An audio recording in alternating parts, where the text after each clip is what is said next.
خون خشک ہو گیا، خون ہونے کے باوجود آدمی کیوں مر گیا؟ آپ کہتے ہیں جی انسان ہوا پر زندہ ہے، ایک آدمی مر گیا، ہوا تو موجود ہے، وہ مر کیسے گیا؟ آپ کہتے ہیں جی انسان آکسیجن کی وجہ سے زندہ ہے،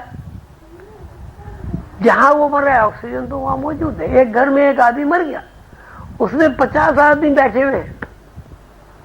وہ 50 آدمی تو نہیں مر گئے۔ اگر انسان کی زندگی آکسیجن کے اوپر ہے تو جو 50 آدمی وہاں بیٹھے ہوئے ایک آدمی کیسے مر گیا؟ اگر انسان کی زندگی کا دار و مدار ہوا کے اوپر ہے تو 50 آدمی وہاں بیٹھے ہوئے ہیں، ان کے پھیپھڑے ہوا کھینچ رہے ہیں، وہ ایک آدمی کیوں مر گیا؟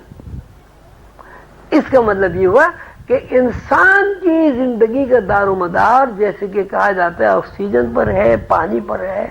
ہوا پر ہے، یہ غلط ہے۔ اگر انسان کی زندگی کا دار و مدار ان چیزوں پر ہوتا تو کوئی انسان اس دنیا میں مر نہیں سکتا تھا، اور اگر انسان کی زندگی کا دار و مدار ان چیزوں پر ہوتا، چلیے وہ مر بھی گیا تو وہ اس کو زندہ کر لینا بہت آسان عمل ہو جاتا۔ جب اسپتال میں مریض جاتے ہیں تو ان کو آکسیجن بھی دیتے ہیں، گلوکوز بھی لگا دیتے ہیں۔ اگر آکسیجن کے اوپر زندگی کا دار و مدار ہے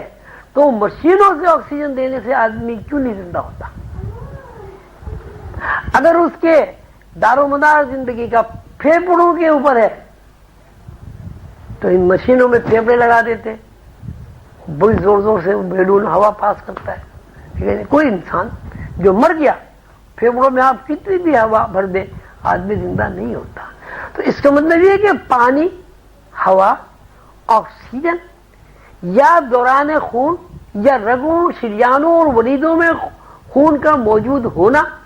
یا جسم کے اندر پانی کا موجود ہونا زندگی کی ضامن نہیں ہے۔ زندگی کا دار و مدار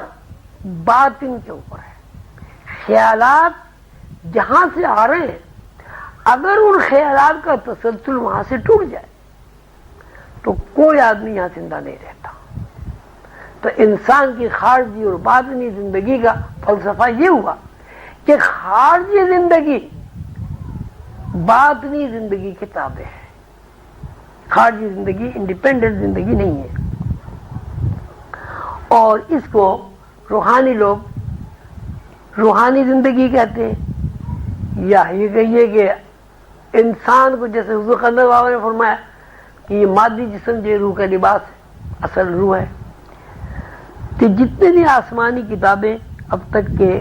دنیا میں اللہ تعالی نے نازل فرمائی ان میں یہ بات بڑی وضاحت کے ساتھ بیان ہوئی ہے کہ ہم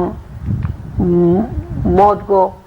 زندگی میں داخل کر دیتے ہیں، زندگی کو موت میں داخل کر دیتے ہیں، زندگی کو موت سے نکال لیتے ہیں، موت کو زندگی سے نکال لیتے ہیں، رات کو دن میں سے نکال لیتے ہیں، دن کو رات میں سے نکال لیتے ہیں، رات کو دن پر ڈھانپ دیتے ہیں، دن کو رات کو دن پر ڈھانپ دیتے ہیں، رات کو دن پر سے ادھیڑ لیتے ہیں، دن کو رات پر سے ادھیڑ لیتے ہیں۔ یہ ساری جو اللہ تعالیٰ نے قرآن پاک میں آیتیں نازل فرمائی، اس کا منشا بھی یہی ہے کہ انسان خیالات کے علاوہ، انفارمیشن کے علاوہ کچھ نہیں ہے، اور یہ انفارمیشن رد و بدل ہو رہی ہے، باطن سے خارج میں منتقل ہو رہی اور خارج سے باطن میں منتقل ہو رہی۔ باطن بھی دو ہیں، ایک یہ باطن ہے کہ بھئی آپ پیدا ہوئے، جوان ہو گئے، دوسرا باطن یہ ہے کہ جوانی آپ کی کہاں چلی گئی، ریکارڈ ہو گئی، یعنی ماضی میں آپ چلے گئے، ماضی میں آپ کا پورا ریکارڈ ہو گیا۔ تو یہ زندگی کا جو کھیل ہے، یہ جو زندگی کا ایک عمل ہے، مسلسل جو عمل ہے، یہ آفاق و انفس کا، یہ اصل میں رد و بدل ہے جو اللہ تعالیٰ کے ایک نظام کے تحت انسان کے اندر کبھی زندگی دوڑا دیتا ہے، کبھی موت دوڑا دیتا ہے۔ مثلا آپ سو جاتے ہیں، اللہ تعالیٰ فرماتے ہیں کہ بھئی یہ سونا جو ہے دراصل موت ہے، ایک طرح کی موت ہے،